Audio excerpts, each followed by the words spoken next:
ሯችም ያለው ወንድማችሁ አግዙት። ጫማ ተርፏችሁ መዛት ያደረጋችሁ ሰዎች ናላችሁ። በግሌ ማቀ ብዙ ሰው አለኝ። ስጡ፣ አንድ ሁለት ስጧቸው። ዛሬ ዱባይ ሄዳችሁ 10 ገዝታ ከሆነ ንቀጧን ታይዋን ሲልሙ 7 ይዛችሁ ከመጣችሁ ዛሬ ባለፈው ከለበሰ አንዳው ከለበሰ አውጡና ስጡ ለወንድማቸው። አንድ ወንድም በቅርብ ጊዜ መጥቶ ወደ እኔ መጣና እያለቀሰ አለኝ። ምን ሆነ ነው አልኩት። ሊነግረኝ አልቻለም። ለጋራ አካባቢ ተገናኝተን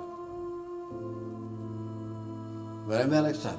ምን ሆነ አሞሃል ስለው ምግብ ከበላ 3 ቀን ነው አለኝ። ለምን ስለው ብር አጣ። ግን አንድ ቤተክርስቲያን ያገለግላል ደሞዝ የለህም እንዲ አልኩት። 2,000 ብር የሚሰጠኝ አለ እና ምን ይበል የቤት ኪራይ 3,500 ብር ነው። ሶስት አቀረ ሁሉ እንደዚህ ይዘዋል። ግራ ገብቶኝ የነበረኝን ገንዘብ ስላልበቃኝ ለራሴ አመጣሁና አንድ እህት ነው በዛ ስቱዲዮ አካባቢ እየሰማች ከሆነ ይህን ታሪክ ነግሬያታለሁና እሷ ጋር የሆነ በዛ ያለ ገንዘብ ተበደርኩና ከነበረኝ ጨምሬ ዛሬ ጋር አካባቢ አንድ ምግብ ቤት ነበረች። እዚህ ጋር ብትበላ ሁለት ትጎዳለህ ብዬ አንድ ቦታ ወስጄ ጀግና ነኝ ልላችሁ አይደለም አድርጎኝ እያልኳቸው ያለሁት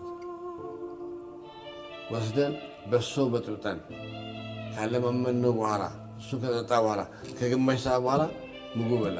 ያ ምግብ ሲበላ እስካሁን ይታየኛል።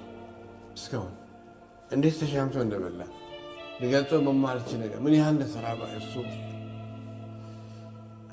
እኛ ምግብ ስናማርጥ ትልቅ የእግዚአብሔር ሰዎች ደግሞ የበረታቱ ደግሞ እንደ እንስሳ አጉሙ ሲበሉበት ስሙ አውቃለሁ። ወካጅ እግዚአብሔር ሰዎች ወንድሞቻቸውን አስቡ፣ ወንድሞቻቸውን እርዱ።